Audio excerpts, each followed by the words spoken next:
ಎಲ್ರಿಗೂ ನಮಸ್ಕಾರ. ನಮ್ಮ ಅಡುಗೆ ಚಾನೆಲ್ಗೆ ಸ್ವಾಗತ. ಇವತ್ತಿನ ವಿಶೇಷ French fries recipe, evening snacks recipe. Homemade French fries ಇದ್ದರೆ ರುಚಿಯಾಗೂ ಇರುತ್ತೆ, ಶುಚಿಯಾಗೂ ಇರುತ್ತೆ. ಒಂದು ಸಲ ಟ್ರೈ ಮಾಡಿ ನೋಡಿ. ಇದು ಕಟ್ ಮಾಡಿ ಇಟ್ಕೊಂಡಿರೋ ಆಲೂಗಡ್ಡೆ ನೀರಲ್ಲಿ ಸೇರಿಸಿಟ್ಟಿದ್ದೀನಿ. ಹಸಿ ಆಲೂಗಡ್ಡೆ ಬೇಯಿಸ್ಕೊಂಡಿರೋದಲ್ಲ. ನಾನು ಈ ರೀತಿಯಾಗಿರೋ ಆಲೂಗಡ್ಡೆನ ಉಪಯೋಗ ಮಾಡಿದ್ದೀನಿ. ಸ್ವಲ್ಪ ಪಿಂಕ್ ಇರುತ್ತೆ. ಇದು ಫ್ರೈಸ್ ಮಾಡಲಿಕ್ಕೆ ಬೆಸ್ಟ್ ಆಲೂಗಡ್ಡೆ. ಇದು ಹೋಟ್ಲಲ್ಲಿ ಹೊರಗಡೆ ಎಲ್ಲರೂ ಇದೇ ರೀತಿಯಾಗಿರೋ ಆಲೂಗಡ್ಡೆನ ಉಪಯೋಗ ಮಾಡ್ತಾರೆ.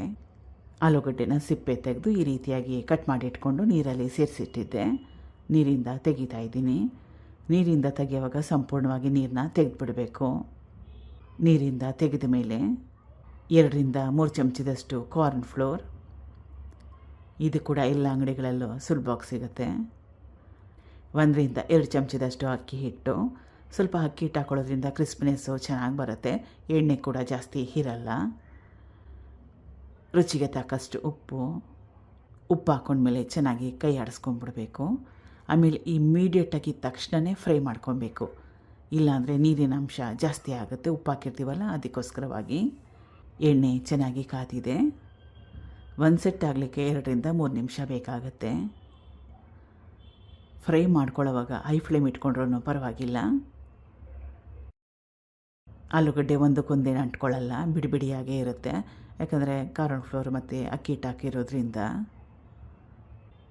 2-3 ನಿಮಿಷ ಆದಮೇಲೆ ನಿಮಗೆ ಗೊತ್ತಾಗುತ್ತೆ. ಕ್ರಿಸ್ಪಿ ಆದರೆ ನಿಮಗೆ ಗೊತ್ತಾಗುತ್ತೆ. ಇಲ್ಲಾಂದರೆ ಒಂದನ್ನು ತೆಗೆದು ನೋಡಿ, ಟೆಸ್ಟ್ ಮಾಡಿ ನೋಡಿ ಚೆನ್ನಾಗಿ ಫ್ರೈ ಆಗಿದೆಯಾ ಇಲ್ಲ ಅಂತ. ಆವಾಗ ಒಂದು ಐಡಿಯಾ ಬರುತ್ತೆ ಮತ್ತೊಮ್ಮೆ ಎಷ್ಟೊತ್ತು ಫ್ರೈ ಮಾಡಬೇಕು ಅಂತ. ನಾನು ಫ್ರೈ ಮಾಡೋವಾಗ ಹೈ ಫ್ಲೇಮ್ ಇಟ್ಕೊಂಡಿದ್ದೆ. ಆಲೂಗಡ್ಡೆನ ಹಾಕ್ಕೊಳ್ಳೋವಾಗ ಲೋ ಟು ಮೀಡಿಯಮ್ ಫ್ಲೇಮ್ನಲ್ಲಿ ಇಟ್ಕೊಂಡಿದ್ದೆ. ಇದಾಗಿದೆ. ಮಿಕ್ಕಿರೋದಕ್ಕೆ ಸೇಮ್ ಪ್ರೊಸೆಸ್ನ ಫಾಲೋ ಮಾಡಿ. ಕೊನೆಯಲ್ಲಿ ಸ್ವಲ್ಪ ಅಚ್ಕಾರದ ಪುಡಿನ ಸೇರಿಸ್ಕೊಳ್ತಾ ಇದ್ದೀನಿ. ಮನೆಯಲ್ಲಿ ಆರಿಗೆನೋ ಇದ್ದರೆ ಅದು ಕೂಡ ಹಾಕ್ಕೋಬೋದು.